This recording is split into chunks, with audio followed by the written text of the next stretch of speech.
The sea is restless here. Even on a calm day, the waves crash against the rocks of the Coromandel coast with a certain insistence, as though they know a secret and are desperate to tell it. Standing on the beach at Mahabalipuram, the air is heavy with salt, and the sound of the ocean fills your ears. Fishing boats dot the horizon, their bright hulls rocking in the swell. But look beyond them, and you'll notice something unusual. A cluster of ancient temples carved from stone, their spires rising like fingers reaching toward the heavens. These are the shore temples, UNESCO treasures built more than 1,000 years ago. They are beautiful, weather-worn yet still intricate, their granite walls etched with gods, animals, and mythic scenes. But for centuries, they have guarded a tantalizing mystery. Once, it is said, there were not one, not two, but 7 such temples along this coast. 7 magnificent pagodas, so breathtaking that early travelers spoke of them as jewels of the Bay of Bengal. Today, only one stands on the shore. The rest, according to legend, lie beneath the sea. The tale begins in the Pallava dynasty in the 7th and 8th centuries, when Mahabalipuram, also called Mamallapuram, was a bustling port city. It was a place of traders and sailors, of craftsmen and poets, where ships from Southeast Asia, China, and even distant Rome once anchored offshore. The Pallava kings were great patrons of art and architecture, and they sought to leave their mark on the coast in a way that would endure for all time. They commissioned an extraordinary series of temples, each carved from solid granite, each crowned with a soaring vimana, or tower, that caught the first light of dawn. Together, they were called the Seven Pagodas. Imagine standing here over 1,000 years ago, the sun breaking over the horizon, its golden rays striking 7 spires at once, their reflections shimmering on the water. It must have been a sight to make a traveler believe he had stumbled into a city of the gods. But the sea is not kind to stone. Over the centuries, the coastline changed. Storms lashed the shore, and the relentless tides gnawed at the foundations of the temples. One by one, according to the legend, the pagodas vanished into the waves, until only the shore temple remained, like a lone sentinel watching over the ghosts of its siblings. For generations, local fishermen told stories of what lay beneath the waters: submerged walls, pillars, even statues that could be glimpsed at low tide or after a storm. They spoke of the 7 pagodas not as myth, but as memory. Yet historians debated the truth. Were these stories exaggerated? Was it possible that so many grand temples once lined this shore? Or was the 7 simply a poetic flourish, a way to honor a sacred number? The first Europeans to hear of the 7 pagodas were 13th century travelers like Marco Polo, who mentioned the marvels of Mahabalipuram in his accounts. In the 18th and 19th centuries, British colonial officers recorded local tales of the lost temples and speculated about their fate. But without proof, the 7 pagodas remained a mystery, a blend of history, rumor, and romance.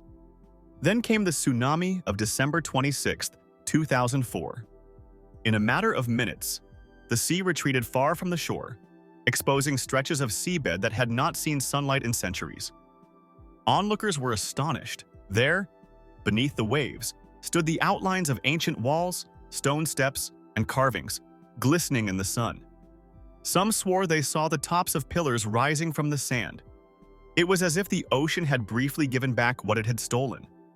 When the waters returned, they covered the ruins once more, but the site had ignited a new wave of investigation. Archaeologists from the Archaeological Survey of India, along with international teams, began underwater surveys along the Mahabalipuram coast.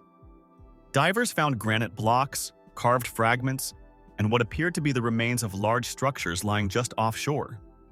Some pieces bore the same style and motifs as the shore temple: lions crouched in guard, lotus flowers blooming in stone. Was this proof of the 7 pagodas? The findings suggested that at least some substantial structures once stood where now only the sea rolls. But questions remained. Were these entire temples or smaller shrines and walls associated with the port city? Could the 7 refer to a symbolic grouping rather than a literal row of identical temples? Theories began to multiply. Some scholars proposed that a catastrophic event, perhaps a massive cyclone or series of storms, had inundated part of the city, sweeping its temples into the sea. Others argued that gradual erosion over centuries was the true culprit. More imaginative minds linked the lost pagodas to the wider legends of sunken cities, comparing them to tales of Atlantis or the submerged kingdom of Dwarka in Gujarat. And then there are the myths, stories woven into the fabric of the place long before archaeology arrived. One legend tells of a proud king named Hiranyakashipu who built a golden city by the sea, so splendid that it angered the gods. As punishment, Vishnu sent the ocean to swallow it, sparing only one temple as a warning.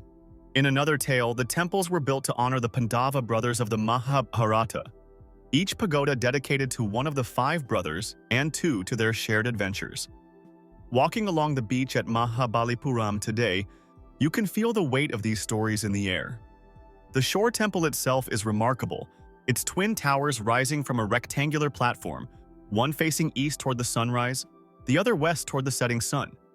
Its granite walls are carved with panels of deities: Shiva in meditation, Vishnu reclining on the cosmic serpent, Durga riding her lion. The sound of the waves crashes against its base, a constant reminder that the sea is both protector and destroyer here. If you wade into the shallows and look carefully on a clear day, you might see shapes beneath the water.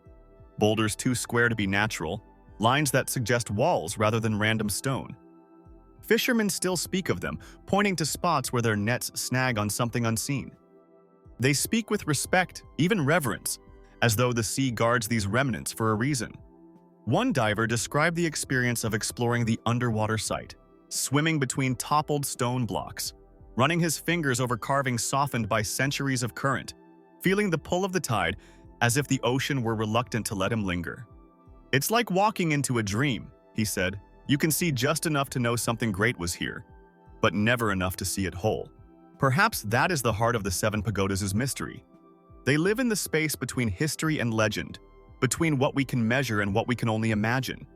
Archaeology can give us stones and dates, but it cannot fully capture the awe that those 7 spires must have inspired, nor the sadness of watching them vanish one by one into the waves. The shore temple stands as the lone survivor, and in its shadow, you can almost picture the others, rising in a glittering line along the coast, their bells ringing in the wind, their walls glowing in the dawn. You can almost hear the voices of priests chanting, the hum of a city waking, the creak of ships at anchor in the harbor. And then, in your mind's eye, the waves rise. The sky darkens.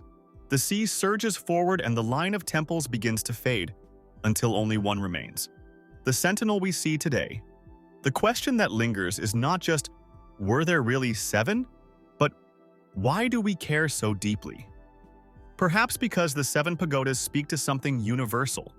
The knowledge that beauty is fleeting, that even the greatest works of humankind can be swallowed by time and tide.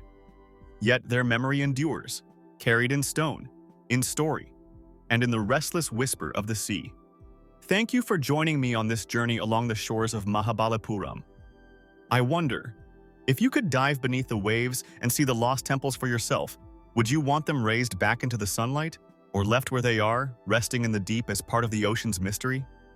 I'd love to hear your thoughts in the comments. And if you enjoyed this journey into the unknown, please like, comment, and share. It truly helps keep these stories alive.